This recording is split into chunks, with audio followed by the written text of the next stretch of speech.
আব্দুলফা মই আহ্বায়ক কমিটিৰ সভাপতি। আমি আশা কৰিছোঁ আমাৰ এই দুদিনীয়া কাৰ্যসূচীত যথেষ্ট পৰ্বতজোৰা ৰাভা ৰাইজসকল দলে দলে যোগদান কৰিব আৰু আমি সকলোৱে একেলগে মিলি যাতে আমাৰ সভাখন সুচাৰুৰূপে সাফল্যমণ্ডিত কৰিবৰ কাৰণে মই এই মিডিয়াৰ যোগেদি আহ্বান কৰিলোঁ। আচ্ছা, আজি কোনে মুকলি কৰিলে? আজি প্ৰথমতে ভলীবল কম্পিটিশ্যন আছিলে লেট অজিত কুমাৰ ৰাভাৰ নামত memorial trophy with prize money আৰু লগতে আমি এইখন সভাৰ যোনটো পেণ্ডেল আমি তাৰ দ্বাৰ মুকলি কৰিলোঁ মই নিজে সভাপতি হিচাপে। আৰু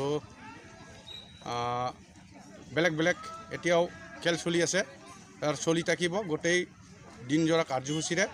আৰু আগন্তুক দিনত অহা 8 তাৰিখত ৰাতিপুৱাত পতাকা উত্তোলন কৰিব আৰু লগতে স্মৃতি সৌধত মাল্য অৰ্পণ হ'ব। লগতে প্ৰয়াত অবিনাশ ৰাভাদেৱৰ মাল্য অৰ্পণ হ'ব আৰু বিভিন্ন কাৰ্যসূচী যোগেদি ৰাতিত প্ৰয়াত মহানন্দ ৰাভাদেৱৰ নামত কালচাৰ নাইট হ'ব। সাংস্কৃতিক সন্ধিয়াত আমি ৰেডিঅ' আৰ্টিষ্ট জ্যোতিপ্ৰসাদ ৰাভাদেৱক আমি আমন্ত্ৰণ কৰিছিলোঁ আৰু লগতে বহুত শিল্পীসকল উপস্থিত হ'ব। সেয়ে আমি আমাৰ অহা 8 জানুৱাৰী তাৰিখৰ সাংস্কৃতিক সন্ধিয়াত সকলো সাংস্কৃতিক প্ৰেমীসকলকো আমি আহ্বান জনাইছোঁ। মোৰ নাম চিত্তৰঞ্জন ৰাভা, মই বৰ্তমান all Rabha national council for Barpeta district president. আজি শুভ উদ্বোধন কৰিলোঁ। আজি শুভ উদ্বোধন কৰিলোঁ আমাৰ দুদিনীয়া যিটো কনফাৰেঞ্চ হ'ব আমাৰ ইয়াত। কি কনফাৰেঞ্চ? এইটো all Rabha national council for Barpeta district, all Rabha women council for Barpeta district, all Rabha Sahitya Sabha through Rangungchum for Barpeta district তিনিটা। আৰু লগতে 104 বছৰ ৰাভাসকলৰ প্ৰথম অৱতাৰ শিল্পী অবিনাশ ৰাভা জন্ম জয়ন্তী উৎসৱ ইয়াতে 10 বছৰ ইয়াতে ভৰি দিলে। সেইটোৰ সংগতি ৰাখি আজি আমি ইয়াত একেলগে যৌথভাৱে পূৰ্ণ অধিৱেশন ইয়াত অনুষ্ঠিত কৰিব বিচাৰিছোঁ।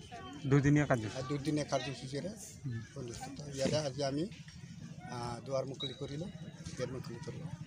কিমান মানুহ সমাগম হ'ব?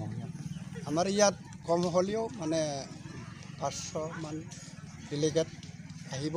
সেইটো কম BTC এলেকাৰ মানুহ, আমাৰ BTC এলেকাৰ মানুহ আহিব, গোটেই আমাৰ পৰ্বতজোৰাৰ মানুহ আহিব, চুকি কোণে যিমান আছে ৰাভা মানুহ আহিব আৰু ইণ্টেলেকচুৱেল পাৰ্চন আহিব, গোটেই মানুহ আহিব।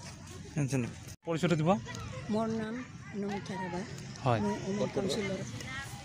ওমেন কাউন্সিলৰ সভানেত্ৰী আছিলে। হয়, আমি যৌথভাৱে এই প্ৰগ্ৰামটো পাতিছোঁ কাৰণ দুদিনীয়া আজি মুকলি কৰিলোঁ।